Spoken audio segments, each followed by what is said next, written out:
অল্প সময়ের মধ্যে হেলদি জলখাবার রেসিপি আমরা কিভাবে বানিয়ে নেব আজকের ভিডিওতে আমি সেটাই শেয়ার করব। নমস্কার, আমি মাধবী। আপনারা এখন দেখছেন রান্না ভালোবাসি। রান্না ভালোবাসিতে আরও একটা নতুন রেসিপি নিয়ে সবাইকে স্বাগত জানাই। আজ আমাদের রেসিপিতে থাকছে ওটস দিয়ে হেলদি জলখাবার রেসিপি। এই জলখাবার বানানোর জন্য দেখুন, এখানে আমি মুগ ডাল নিয়েছি। মুগ ডাল একটা ছোট্ট বাটি নিয়ে তার হাফ বাটি নিয়েছি। ওটা এখন 2 থেকে 3 বার জল দিয়ে ভালো করে ধুয়ে নিতে হবে। এটা ভালো করে হাত দিয়ে চটকে 2 থেকে 3 বার কি 4 বারও হতে পারে ভালো করে ধুয়ে নেবেন। ততক্ষণ ধোবেন যতক্ষণ না এই যে সাদা জল বেরোয়, এই সাদা জলটা যতক্ষণ না পরিষ্কার হচ্ছে ততক্ষণ ধুতে থাকবেন। এইভাবে হাত দিয়ে চটকে ধুলেই ভালো, চামচ দিয়ে ভালো করে ধোয়া যায় না। সেই জন্য আমি হাত দিয়ে এটা ভালো করে চটকে নিলাম। দিয়ে এই যে সাদা জলটা ফেলে আবারও জল দিয়ে দেব। এইভাবে আমি 4 বার ধুয়ে নিয়েছি। দেখুন জলটা পরিষ্কার হয়ে গেছে। এখন আবারও জল দিয়ে এটা ভিজিয়ে রেখে দেব। 1 থেকে 1.5 ঘন্টা ভিজিয়ে রাখলেই এটা সুন্দরভাবে ভিজে যাবে। এখন এটা ঢেকে 1 থেকে 1.5 ঘন্টা রেখে দেব। রেখে দেওয়ার পর দেখুন 1.5 ঘন্টা রেখেছিলাম, এই যে সুন্দরভাবে ভিজে গেছে। এখন ওটা মিক্সিং জারে নিয়ে নেব। দিয়ে ভালো করে মিহি করে ওটা বেটে নিতে হবে। খুব ভালো করে, একদম গোটা গোটা দানা দানা থাকবে না, সেরকমভাবেই ডালটা বেটে নেবেন। আপনারা যারা আমার ভিডিওটা দেখছেন এখনও যদি একটা লাইক দিতে ভুলে গিয়ে থাকেন, একটা লাইক দিয়ে দিন। আর লাইক দিয়ে আমার ভিডিওটা কন্টিনিউ করুন। সকাল সকাল সবাই একটু হেলদি খাবার খেতে চায়। এই সমস্ত রেসিপিগুলো বানালে খেতেও সুন্দর হয় আর স্বাস্থ্যকরও হয়। এই ডাল এখন আমি বেটে নেব। ডাল বেটে নিয়েছি, আবারও একটা মিক্সিং জার নিয়েছি। আমি যে পরিমাণে মুগ ডাল নিয়েছিলাম ঠিক একই পরিমাণে ওটস নিলাম। এই ওটস ভালো করে গুঁড়ো করে নেব। বেশ ভালো করে মিহি করে গুঁড়ো করে নেবেন। তারপর ওটা একটা মিক্সিং বলে নিয়ে নেব। মিক্সিং বলে নিয়ে এই যে গুঁড়ো করার সময় একটু যেন ডেলা ডেলা হয়ে আছে, ওগুলো একটা চামচ দিয়ে ভালো করে এই যে দেখুন এরকম করে ভেঙে দেব। তারপর যে ডাল বেটে রেখেছি ডালটা ওটসের সাথে মিশিয়ে দেব। এটা এখন ওটসের মধ্যে দিয়ে দেব। দিয়ে তারপরে এই মিক্সিং জার ধুয়ে কিছুটা জল দিয়ে দেব। একসাথে অনেকটা জল দেব না, অল্প অল্প করে জল দিয়ে একটা সুন্দর ব্যাটার বানিয়ে নেব। এখন এটা ভালো করে মিশিয়ে নিতে হবে।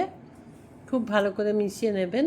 খেতে খুব সুন্দর লাগবে। এখানে মুগ ডাল ওটস দিয়েছি, সুন্দর খেতে লাগবে। আর বাচ্চারাও খাবে সুন্দরভাবে, আর বয়স্করাও খাবে। বাচ্চাদের টিফিন বক্সেও দিয়ে দিতে পারেন। আর ডিনারেও এটা খাওয়া যায়। ডিনারে খেলেও ভালো, খুব স্বাস্থ্যকর একটা রেসিপি। এখন পরিমাণ মতো নুন দিয়ে দিলাম। নুন খুব বেশি দেওয়ার দরকার নেই, একটু কম করে নুন দিলেই হবে, তাহলে স্বাদ খুব ভালো হবে।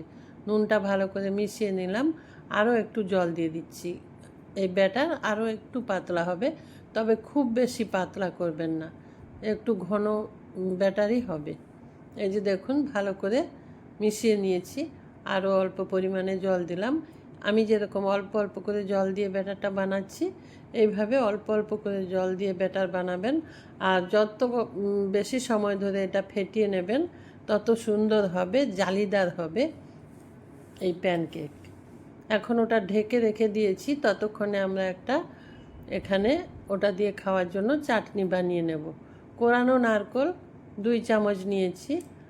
আপনারা ছোট ছোট কেটে নেওয়া নারকেলও নিতে পারেন, আমার কাছে কোরানো ছিল তাই নিলাম। আর চিনে বাদাম ওই শুকনো কড়াইতে ভেজে খোসাটা উঠিয়ে নিয়েছি, ওই বাদাম।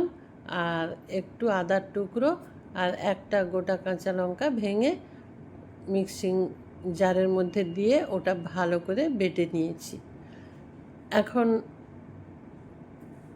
একটা তড়কা প্যান নিয়েছি। তড়কা প্যানে তেল দিয়েছি, সর্ষের তেল। তারপর দিয়েছি সর্ষে, কালো সর্ষে হাফ চামচ, আর শুকনো লঙ্কা 2টো ভেঙে দিয়েছি, আর দিলাম কারি পাতা। ওটা একটু দেখুন এইভাবে নাড়িয়ে ভালো করে ভেজে নেবেন। কারি পাতার মধ্যে জল ছিল, আমি ওটা ধুয়েছি, সেই জন্য তেলটা ছিটকে পড়লো।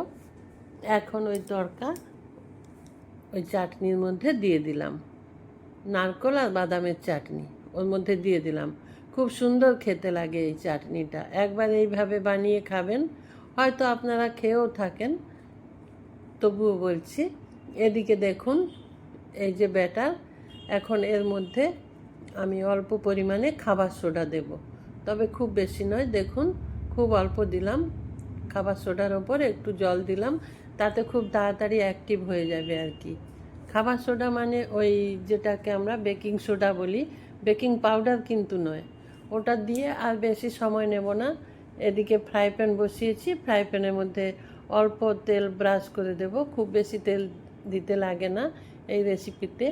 এটা আপনি একটা টিস্যু দিয়ে মুছেও দিতে পারেন, তাতেও খুব সুন্দরভাবে উঠে আসবে। এটা খুব সহজেই উঠে আসে। এক হাতা নেব আর ছোট ছোট করে প্যানকেকগুলো বানিয়ে নেব। হাতার পেছন দিয়ে এইভাবে ঘুরিয়ে ওটা গোল করে শেপ দিয়ে নেব, তারপর ঢেকে দেব। আমার এই প্যানকেকের বৈশিষ্ট্য হলো এটা উল্টে অপর পিঠটা আমি রান্না করব না, এক পিঠ রান্না করব, ওপর দিকটা ওরকমই থাকবে, আমি তুলে নেব। কি হলো, আরও একটা বানিয়ে দেখাচ্ছি। এখানে অনেক সময় আমরা প্যানকেক রান্না করলে, তৈরি করলে, এই যে এইভাবে দেওয়ার পর যখন একদিক হয়ে যায় অপর দিকটা উল্টে দিই, কিন্তু এই ক্ষেত্রে আমি অপর দিকটা উল্টে দেব না, ওপর দিকটা এরকমই থাকবে। এখন এটাও তুলে নেব। এতক্ষণ আমার সঙ্গে থাকার জন্য আপনাদেরকে অসংখ্য ধন্যবাদ। ভালো থাকবেন সবাই, সুস্থ থাকবেন, নমস্কার।